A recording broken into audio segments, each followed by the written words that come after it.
Care പദ്ധതി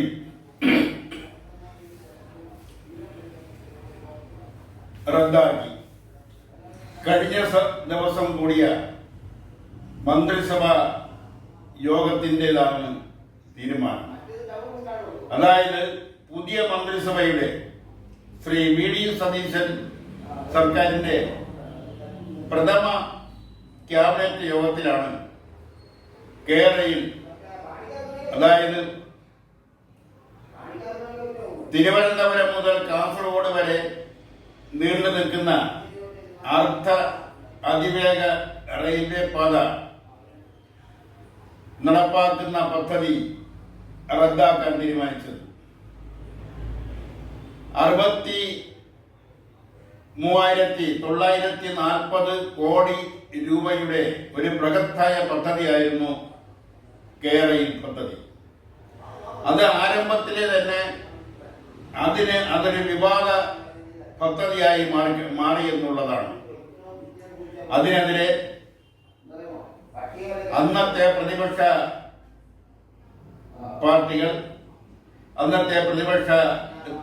പാർട്ടികൾക്ക് പ്രതിപക്ഷത്തെ നേതൃത്വം കൊടുക്കുന്ന കോൺഗ്രസിന്റെ നേതൃത്വത്തിൽ ഈ പദ്ധതിക്കെതിരെ കേരളത്തിൽ അങ്ങോളം ഇങ്ങോളം സമരങ്ങൾ ആവിഷ്കരിച്ചു. അതിർത്തി തിരിച്ചുള്ള അടയാളമായ മഞ്ഞക്കുറ്റികൾ സ്ഥാപിച്ചു. ഏകദേശം 20,000-ഓളം മഞ്ഞക്കുറ്റികളാണ് അങ്ങനെ സ്ഥാപിച്ചത്. ആ മഞ്ഞക്കുറ്റികൾ പിഴുതെറിയുന്ന നിലയിലേക്ക് ആ സമരം മാറി. മഞ്ഞക്കുറ്റികൾ പിഴുത് തോളിച്ചുമന്നുകൊണ്ട് പോകുന്ന കാഴ്ചകൾ നിത്യവും വാർത്താ ചാനലുകളിലും ദിനപത്രങ്ങളിലും നിറഞ്ഞു നിന്നു. അത് എന്തിനു വേണ്ടിയായിരുന്നു കേരള പദ്ധതിക്കെതിരെയുള്ള സമരം നടത്തിയത്? കേരള പദ്ധതി എന്തിനു വേണ്ടിയായിരുന്നു റദ്ദാക്കിയത്? അതിന്റെ ആവശ്യകത എന്തായിരുന്നു? അതുകൊണ്ടുള്ള പ്രയോജനങ്ങൾ എന്തെല്ലാമായിരുന്നു? എന്തെല്ലാം പ്രയോജനങ്ങളില്ല എന്നെല്ലാം ആരംഭത്തിലെ തന്നെ ആശങ്കകൾക്ക് വഴിയുണ്ടായിരുന്നു. മാത്രവുമല്ല, അതിന്റെ പ്രാഥമിക ചെലവുകൾ പഠനത്തിനു വേണ്ടിയുള്ളത്, ആഫീസ് തുടങ്ങുന്നതിനും അവിടുത്തെ മറ്റ് സൗകര്യങ്ങളും തരപ്പെടുത്തുന്നതിന് വേണ്ടി അതുമായി ബന്ധപ്പെട്ട വാഹനങ്ങളുടെ ചെലവ്, ആഫീസ് ചെലവ്, ജീവനക്കാരുടെ ചെലവ്, പാർട്ടികൾ നടത്തിയതിനുള്ള ചെലവ്, അതുപോലെ മറ്റ് അനാവൃത്ത ചെലവുകൾ, യാത്രാ ചെലവ്, ഇതെല്ലാം കൂടി 65,70,00,000 രൂപയാണ് ചിലവായത്. ഈ പദ്ധതി റദ്ദാക്കിയതോടൊപ്പം ഈ 65,70,00,000 രൂപ, ആ എത്രയും തുക ഒരിക്കൽ പോലും അതിൽ നിന്ന് 1 രൂപ പോലും തിരിച്ചു പിടിക്കാനോ തിരിച്ച് കണ്ടെത്താനോ കഴിയില്ല. അപ്പൊ ഇതെല്ലാം സൂചിപ്പിക്കുന്നത് എവിടെയോ ഇതിന് പിശക് സംഭവിച്ചു എന്നുള്ളതാണ്. ഒരു പദ്ധതി നടപ്പാക്കുമ്പോൾ ആ പദ്ധതി കൊണ്ട് ജനങ്ങൾക്കുണ്ടാകുന്ന പ്രയോജനം, നാട്ടിനുണ്ടാകുന്ന വികസനം, അതുമൂലമുണ്ടാകുന്ന മറ്റ് ദോഷവശങ്ങൾ, അതെല്ലാം ശാസ്ത്രീയമായി പഠിച്ചിട്ട് വേണം ഒരു പദ്ധതി നടപ്പാക്കേണ്ടത്, അല്ലെങ്കിൽ ആ പദ്ധതിക്ക് വേണ്ടി പണം ചെലവാക്കേണ്ടത്. ഇവിടെ അക്കാര്യത്തിലൊക്കെ എന്തോ പിശകുകൾ സംഭവിച്ചിരിക്കുന്നു. കേരളയിൽ കൊണ്ടുള്ള പ്രയോജനം, അതായത് അർദ്ധ അതിവേഗ തീവണ്ടി പാത കൊണ്ടുണ്ടാകുന്ന പ്രയോജനം, അത് തുടങ്ങി 25 വർഷങ്ങൾക്ക് ശേഷമാണ് അതിൽ നിന്നുള്ള നേരത്തെ പ്രയോജനം ജനങ്ങൾക്ക് ലഭിക്കുന്നത്. അപ്പൊ ഇന്നതിനെ എതിർക്കുന്നവരും ഇന്നതിനെ അനുകൂലിക്കുന്നവരും അവരെ നാനാ മേഖലകളിലുമുള്ളവരും, സാധാരണക്കാർ മുതൽ ശാസ്ത്രജ്ഞന്മാർ വരെയുള്ളവര്,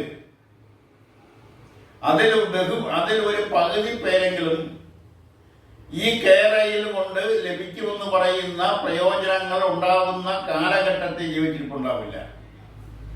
കാരണം 25 വർഷങ്ങൾക്ക് ശേഷമായിരിക്കും അതുകൊണ്ട് നേരിട്ട് ജനങ്ങൾക്ക് പ്രയോജനം ഉണ്ടാകുന്നത്.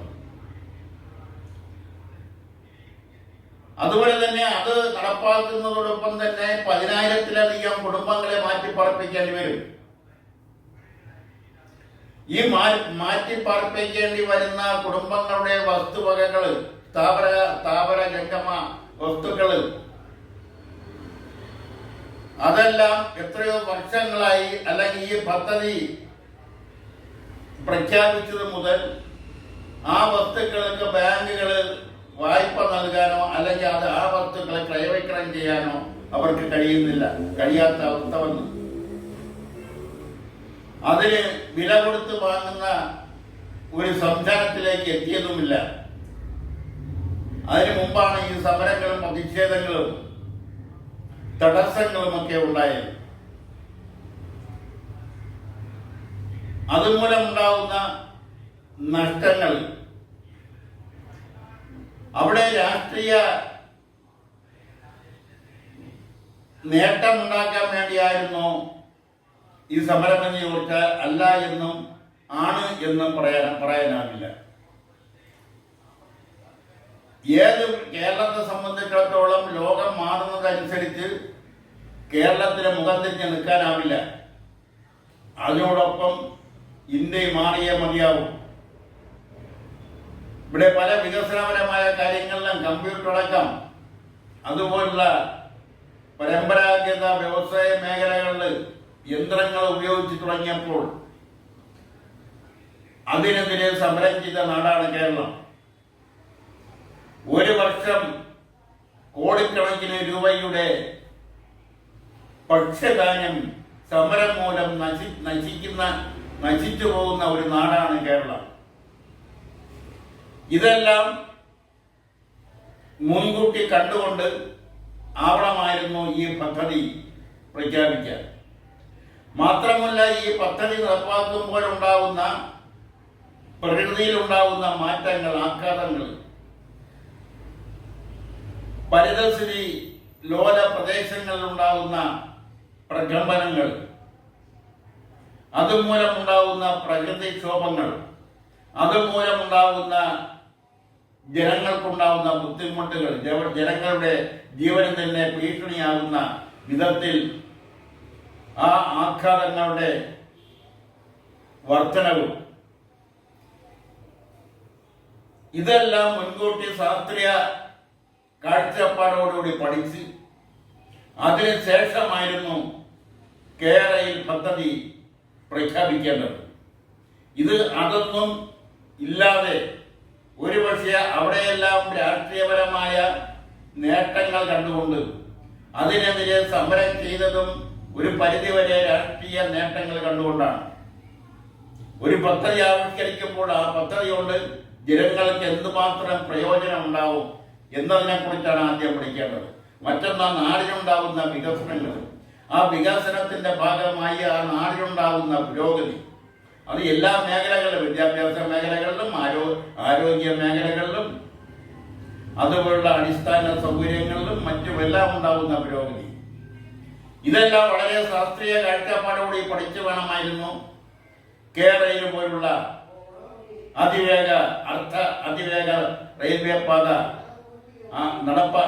പാത പദ്ധതി പ്രഖ്യാപിക്കേണ്ടിയിരുന്നത്. തിരുവനന്തപുരം മുതൽ കാസർഗോഡ് വരെ ചുരുങ്ങിയ സമയത്തിനുള്ളിൽ അല്ലെങ്കിൽ 4 മണിക്കൂറിനുള്ളിൽ എത്താൻ കഴിയും എന്നുള്ളത് അതിന്റെ ഒരു നേട്ടമായി ഉയർത്തി കാണിക്കുമ്പോൾ തന്നെ അതുമൂലം ഉണ്ടാവുന്ന പ്രകൃതി ആഘാതങ്ങൾ, പരിതസ്ഥിതി ലോലമായ പ്രദേശങ്ങളിലൂടെ കടന്നു പോകുമ്പോൾ അവിടെ പ്രകൃതി ദുരന്തങ്ങൾ ഉണ്ടാവാനുള്ള സാധ്യതകൾ, ഇതെല്ലാം വളരെ ശാസ്ത്രീയമായി പഠിച്ചിട്ട് വേണമായിരുന്നു ഈ പദ്ധതിയെക്കുറിച്ച്, ഈ പദ്ധതി നടപ്പാക്കുന്നതിനെ കുറിച്ച്, ഈ പദ്ധതി ഔദ്യോഗികമായി പ്രഖ്യാപിക്കുന്നതിന് മുമ്പ് ഇതെല്ലാം ചെയ്യണമായിരുന്നു. അത് ചെയ്യാത്തതിന്റെ ദൂഷ്യ ഫലങ്ങളാണ് ഇപ്പോൾ അത് റദ്ദാക്കേണ്ട സാഹചര്യം ഉരുത്തിരിഞ്ഞു വന്നത്.